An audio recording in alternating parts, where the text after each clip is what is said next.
A tornado outbreak is brewing for tomorrow in the Ohio Valley, and you have less than 24 hours to prepare.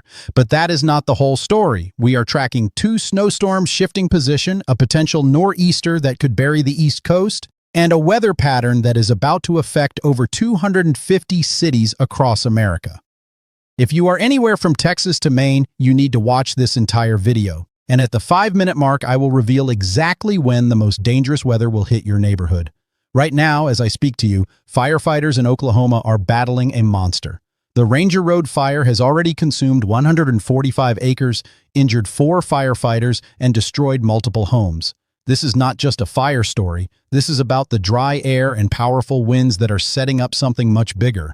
Those same winds, gusting over 50 miles per hour, are now racing eastward. And when they collide with warm, moist air over the Ohio Valley tomorrow, we are looking at a severe weather outbreak. Here is what you need to know right now. The Storm Prediction Center has issued a slight risk for severe weather from St. Louis to Columbus, Ohio. That means if you live in Louisville, Cincinnati, Indianapolis, Springfield, or Bloomington, you are in the target zone. We are talking about large hail the size of golf balls, wind gusts powerful enough to snap trees, and yes, tornadoes. Multiple tornadoes are possible tomorrow afternoon and evening. Let me give you the exact timing because this is critical. The danger window opens at 2 o'clock p.m. tomorrow afternoon and extends through 10 o'clock p.m. tomorrow night. That is an 8-hour window where you need to be weather aware. But here is the twist that most weather forecasts are not telling you. This is not going to be a single wave of storms. We are looking at a 1-2 punch scenario that is going to catch people off guard. The Storm Prediction Center has outlined a 5% tornado probability zone.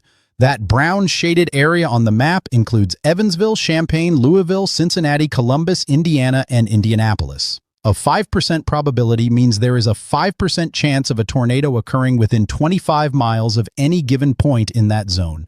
That might sound small, but for meteorologists, that is significant.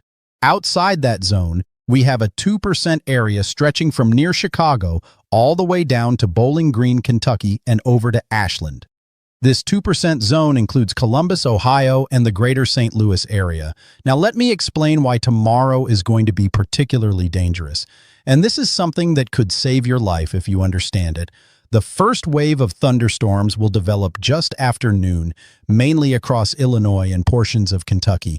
These storms will fire up between Bloomington and Indianapolis, strong to severe thunderstorms capable of producing tornadoes. And here is where it gets tricky. After this first wave passes, some people are going to think the threat is over, but the atmosphere is going to recover. Between 3 o'clock p.m. and 6 o'clock p.m., we will have significant heating. The sun will warm the ground, destabilize the atmosphere, and set the stage for a second, potentially more dangerous round of storms. This second wave could hit between 8 o'clock p.m. and 9 o'clock p.m., right around sunset when visibility drops and tornadoes become harder to see. If you live along Interstate 70 in Illinois, you might experience thunderstorms twice tomorrow. First in the afternoon, then again in the evening. Indianapolis is going to have an especially long day. Thunderstorms could begin around 3 o'clock or 4 o'clock p.m. and continue past 10 o'clock or 11 o'clock p.m. That is 7 to 8 hours of lightning, thunder, heavy rain, and the isolated possibility of tornadoes. Northern Kentucky and southwest Ohio will see strong storms moving through during the evening commute hours between 5 o'clock p.m. and 7 o'clock p.m. This is terrible timing for people driving home from work. After 10 o'clock p.m., the severe threat will diminish significantly, but lingering showers and thunderstorms will continue moving through Pittsburgh, West Virginia, Kentucky, Tennessee, and southeastern Ohio through the overnight hours. Gusty winds and heavy downpours remain possible even after the main tornado threat decreases. Here is a critical detail about this outbreak. The storm fuel, what meteorologists call CAPE or convective available potential energy, is modest, maybe 500 to 1,000 joules per kilogram. That is relatively low. So why the concern? Wind shear. Wind shear tomorrow will be extreme. Wind shear is the change in wind speed and direction with height. Low CAPE plus high shear equals rotating supercell thunderstorms that produce the most violent tornadoes. If isolated supercells develop during that second heating round late afternoon, tornado risk increases substantially. We do not know how strong they might be or how long they might track. But high shear environments produce tornadoes, even when other ingredients seem marginal. Let me give you the specific city forecast. Springfield, Missouri reaches 67 degrees tomorrow. St. Louis hits 69. Bloomington and Indianapolis reach low to mid-60s. Louisville near 70 degrees by 5 o'clock p.m. These are warm February temperatures fueling the storms, but by Friday morning, temperatures plummet into the 30s. Areas seeing tornado warnings tomorrow could see snow flurries within 12 hours. Let me break down the timeline for key cities so you know exactly when to be alert. Bloomington, Indiana. Storms arrive 2 o'clock to 3 o'clock p.m. Peak risk 3 o'clock to 6 o'clock p.m. Second round 8 o'clock to 10 o'clock p.m. Indianapolis. Initial storms 3 o'clock to 4 o'clock p.m. Heavy rain through 6 o'clock p.m. Dangerous second wave, 8 o'clock to 9 o'clock p.m., lasting until 11 o'clock p.m. or midnight. Springfield, Illinois.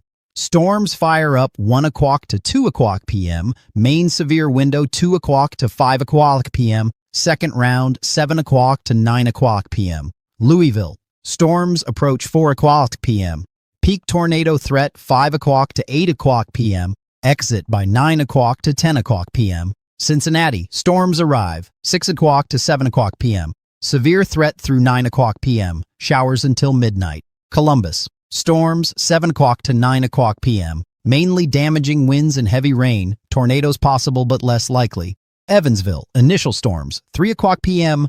Peak severe 4 o'clock to 7 o'clock p.m. Significant tornado risk. Champaign, Illinois, storms develop 2 o'clock to 3 o'clock p.m. Main window, 3 o'clock to 6 o'clock p.m., second round after 8 o'clock p.m.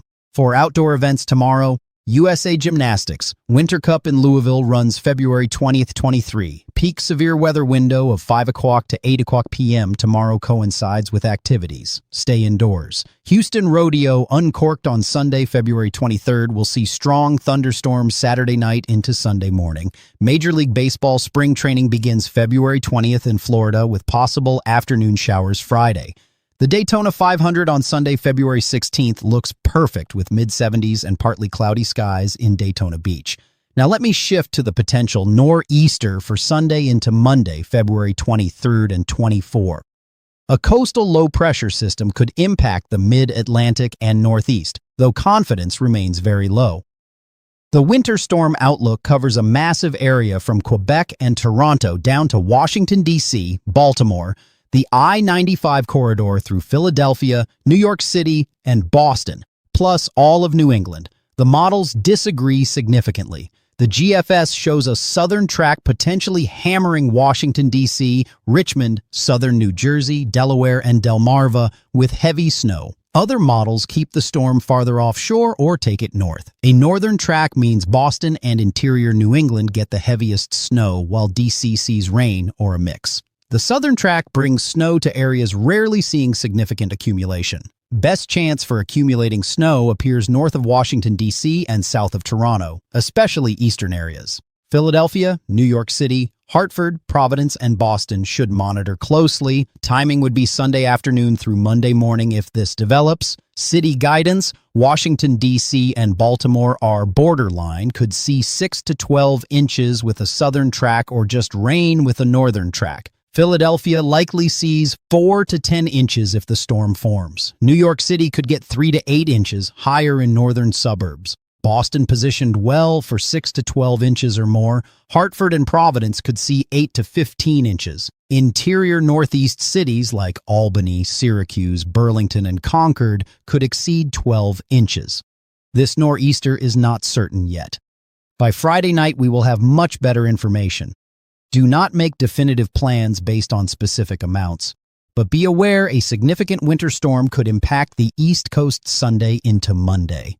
Extended forecasts for major cities. New York, Friday 48, Sunday 38, with snow possible. Los Angeles, sunny, upper 60s to low 70s. Chicago, Friday 38, with snow, weekend low 30s. Houston, Friday 73, Saturday 75 with late storms. Phoenix, sunny, 75 to 78. Miami, around 81, partly cloudy. Seattle rain, upper 40s. Denver Friday 48, dropping to 38 Monday. Atlanta warming 64 to 71. Boston Friday 41, Sunday 34 with snow.